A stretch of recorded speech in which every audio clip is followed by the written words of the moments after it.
What's good, Teller Nasty? Welcome to the TMF Podcast. I am your host, TMF, and this is the first official recording of episode 1. I welcome y'all. I'm going to tell y'all a little bit about myself. My name is Isaiah. I was born in North Carolina, raised in Tallahassee, been here all my life, really. This is pretty much just going to be a talk show type beat, like a radio show type vibe. We're just going to sit here and talk about the most frustrating things that are affecting me and that are affecting the community. And if you guys ever want to ask any questions or ever want a specific topic to be talked about, or even want to come on a show to discuss a specific topic, hit me DM at Isaiah TMF on all social platforms. Let's get straight into it, man. First episode, it's been a long time coming. Honestly, I've been planning this out and structuring it and getting the blueprint for it for so long now that it's kind of just been, for a few days now, it's kind of just been waiting on me to just put it out there, So this is me finally just taking that step. And although it's something that I want to be working towards forever, this step alone is what matters the most, So to anybody out there that is struggling to start something or is struggling to keep your motivation, struggling to keep going, personally, I'm not always the most self-motivated person. I must admit there are times where I do have to find my motivation and find my energy from outside sources. But you have to realize that there's nothing wrong with that. The reason why it seems like there's something wrong with that is because society, it's been normalized to stick to a shell, to deal with your problems yourself and just figure it out. Which, at the same time, no one's going to be out here solving your problems for you. Don't ever think that. Man, woman, child, well, as children, you deserve to have your problems fixed by an adult. That just makes sense. But when you're an adult, you should not be out here sitting and waiting for somebody to do something for you. You should just go ahead and do it. And that was one of the biggest gripes with me. It's called cognitive dissonance. You're living one way knowing that you don't believe this way. Like you're basically one of the people, you're protecting one of the people in the White House who are pedophiles. But you know that you have a daughter, and you wouldn't want your daughter to be molested, raped, sexually abused. That's cognitive dissonance. That's a pure example of cognitive dissonance. You're protecting a pervert, but you know you wouldn't want that to happen to you. I only cut it because I was getting a little bit off track. I was starting to go on a rant, but I really don't want to cut it. I want it to be like an open talk. If there's too long of a pause between my thoughts, I might cut it. But other than that, I don't really want it to be cut. I kind of want y'all to hear the imperfections and the mess ups. Of course, once I get better, like equipment and mics and stuff, you won't be hearing the background noise and stuff. But, cognitive dissonance is kind of just living one way, knowing that you don't want to live this way, but you're kind of, doing it to yourself. Or sometimes the environment or the circumstances, you feel like they don't allow you to act the way you truly feel, which that is something that we need to change. And one of the first things that I want to talk about is just open communication when it comes to building a community or atmosphere where everybody can find their creative outlet. Everybody can find, what they are good at. That's one of my dreams, and I don't even want to make it sound like a fantasy, because this is a real thing that can happen and that should happen and that will happen if we communicate and if we genuinely want to understand each other, as a black community or even just as a community. And I emphasize the black in it because truthfully I'm pro-black with everything. But saying that, communication is the number one thing we also need to foster an environment where people can feel comfortable enough to say their piece, because some people don't feel comfortable at all, like saying what they want to say simply because they know they're being judged. Because in reality, everyone is judgmental, whether it's subconscious or whether it's, minor or minimal. So it is something that you need to get used to when it comes to being a human being, because even when it comes to fostering an environment where no one is judgmental, you have your own circle, or we have our own community, but there are other people, outsiders. There will always be someone that will have their own opinion, and sometimes it'll be a negative opinion. Sometimes it'll be a specifically negative opinion that you feel insecure about, that you've been working on, or whatever the case, and it hits harder than it should, or hits harder than anything else would. And that can only be prevented if we foster an environment where, everybody can feel comfortable. And that starts with communication. Like, a lot of us don't like to communicate, and sometimes there are people who communicate too much. Like me, I find myself sometimes I communicate too much with the wrong people, and that's also a thing with finding your crowd, or finding your person, or just finding people who understand you, or that are just willing to understand you, because sometimes people don't want to communicate, and that's okay. If you don't want to communicate, then say that. Don't lead people on. Don't, pretend like you do, pretend like you're something that you're not, because a lot of times that's how communication becomes misinterpreted, or it kind of just makes the person who is the communicator think that, oh, maybe I'm a bad communicator. But in reality, it's because the person you're communicating with isn't perceiving you the right way, or they don't want to perceive you, or they just don't really care to, So I think that's another thing with communication, is being honest and being genuine.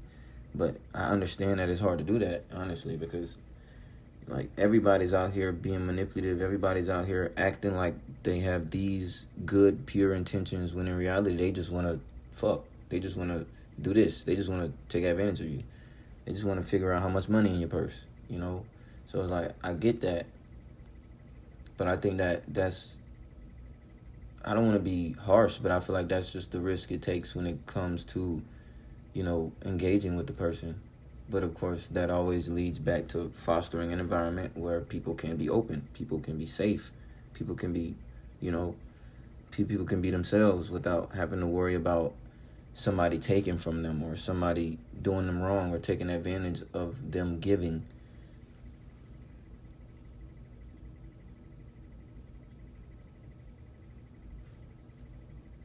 The biggest thing with being a giver is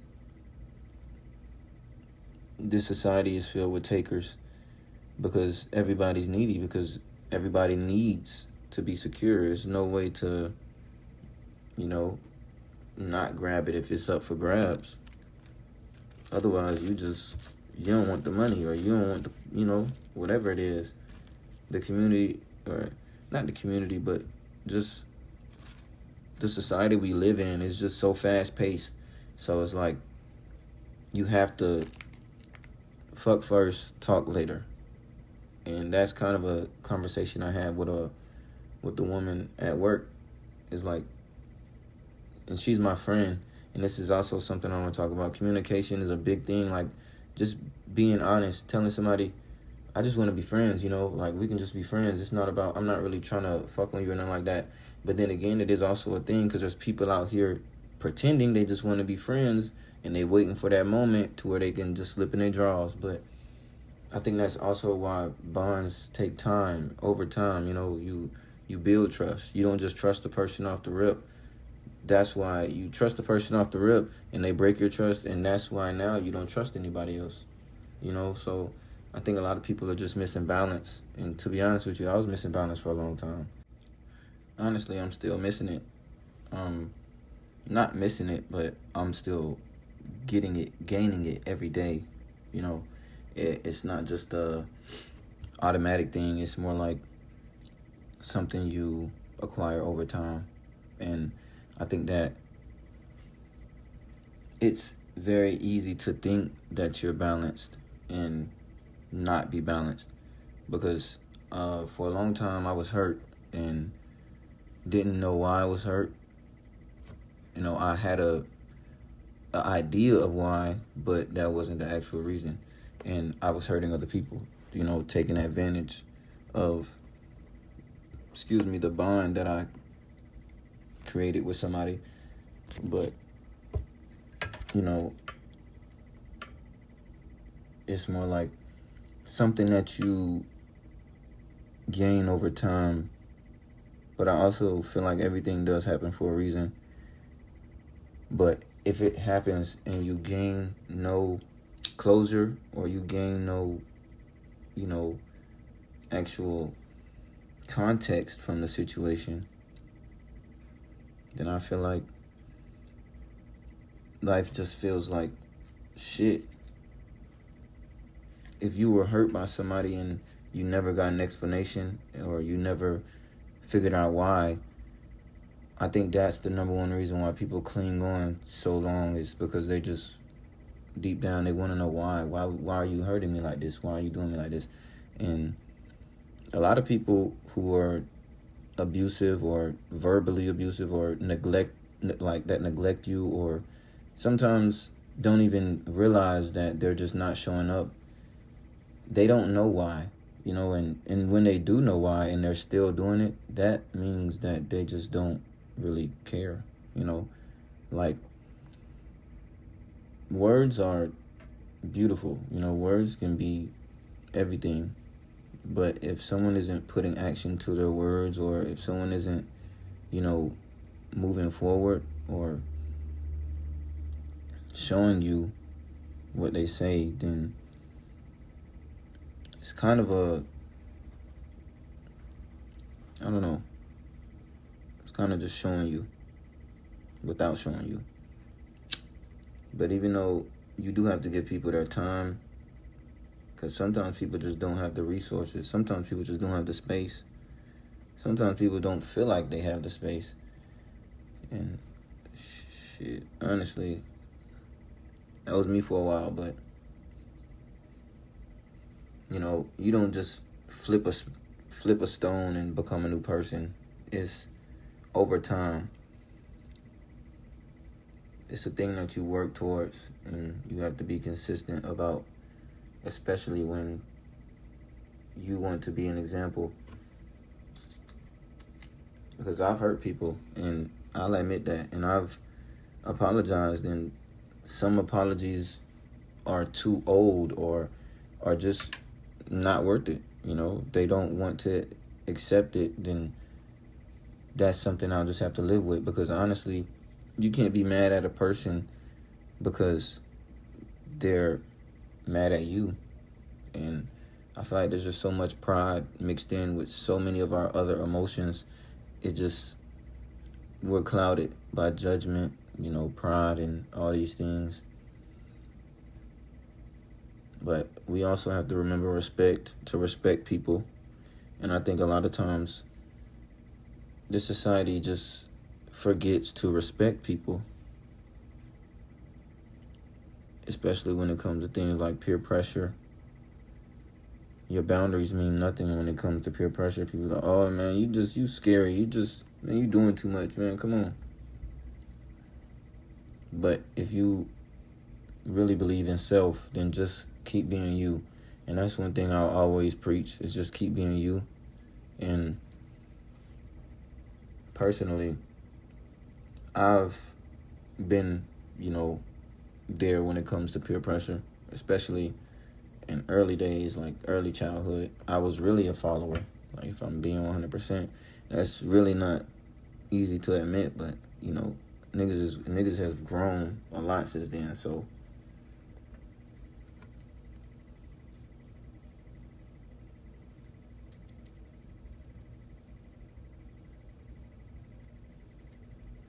And I feel like that's another element that needs to be emphasized when it comes to a village is growth. People need an atmosphere where they can have the space and the time, which of course you don't have all the time in the world, but you do have the time. Like, no one's rushing you. Take your time. And I think I'm such a serious person, though. Like, I'm very serious, so I do my best to be punctual, especially when it's things that I can control. And for a long time, I didn't think that I was in control of things, and in turn, that would relinquish my control. There's a song by Music Soul Child, and I'm forgetting what the name of the song is, but she was basically saying that she wanted to be something, and she realized the key to being that was being it already.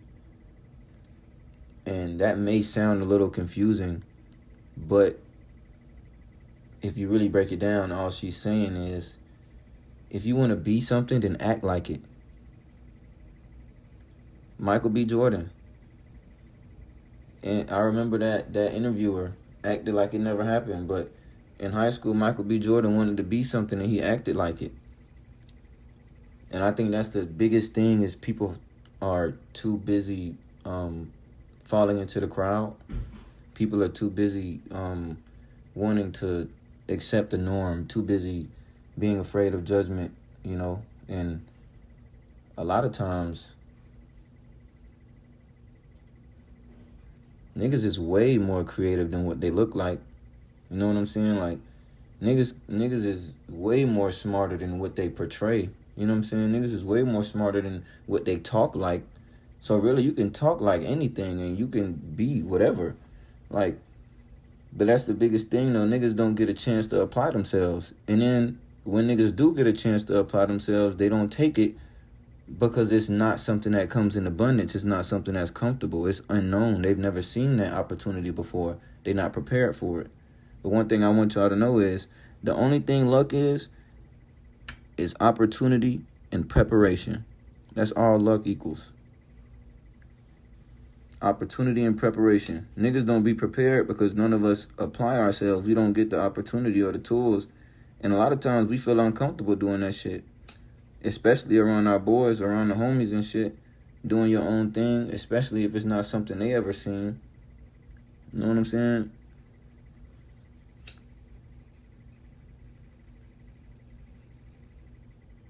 But like I said, cultivating that environment where people can just be themselves and be creative.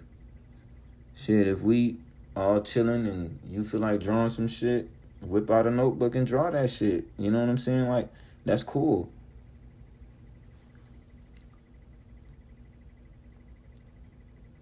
Same thing with the music. If we're in the middle of a conversation, or well, maybe not in the middle of the conversation because that's fucking rude, but nah.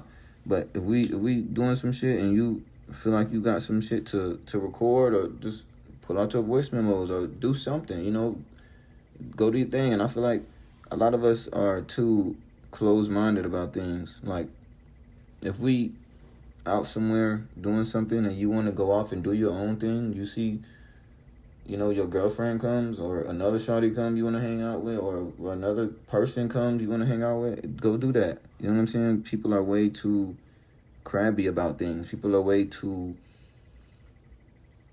uptight.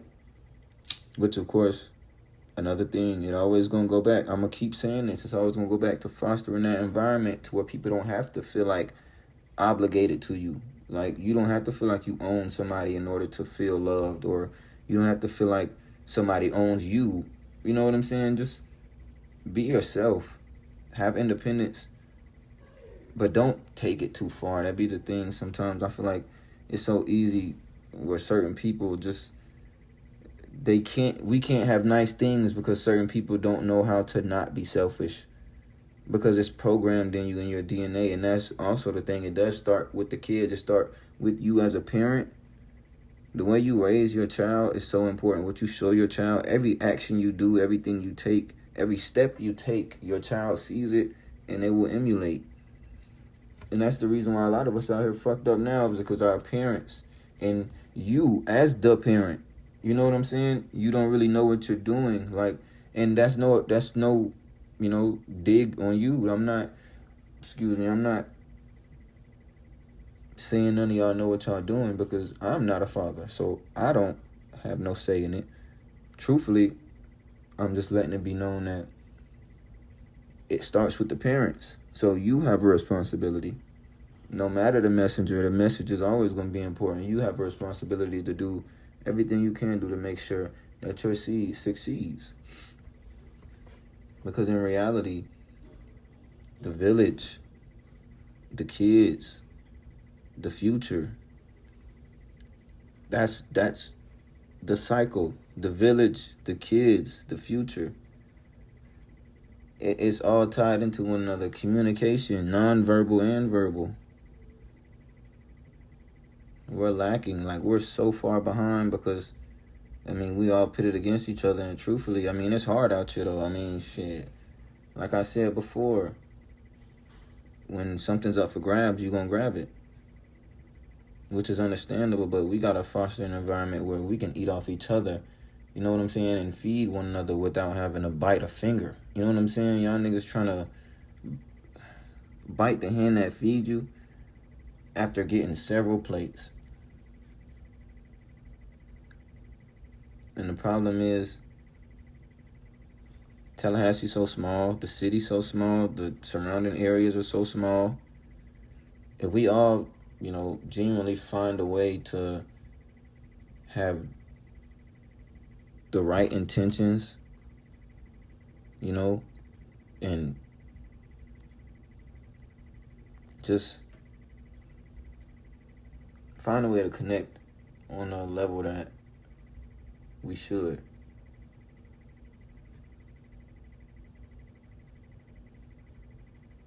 I feel like we could build this into something that could be a mecca. But another thing is, the reason why I started this episode with we're going to be networking and politicking is because politics is a huge part of this. And maybe I shouldn't even have said that word because, but it starts with our local, that's all I want to say. In November, and actually, I'm tripping, actually.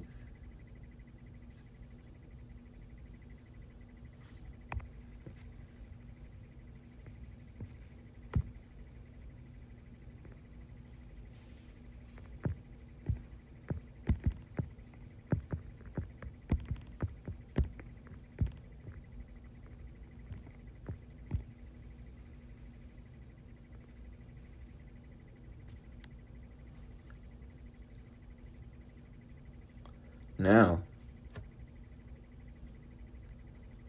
the elections are happening now in August. So, if you have the power to vote, please do so. Do your own research and vote for who you know will have your best interest and our best interest at heart as a community. I was going to mention who I'm going to be voting for, but I'll do that in a separate video because that doesn't really matter in this first video. In this first episode. This first episode, I just want to get out there and have y'all understand what the objective is. I appreciate y'all tuning in to episode 1. Like I said, this is the TMF Podcast where we talk about the most frustrating things. Today was about communication. This first episode, like I said, is just a warm-up.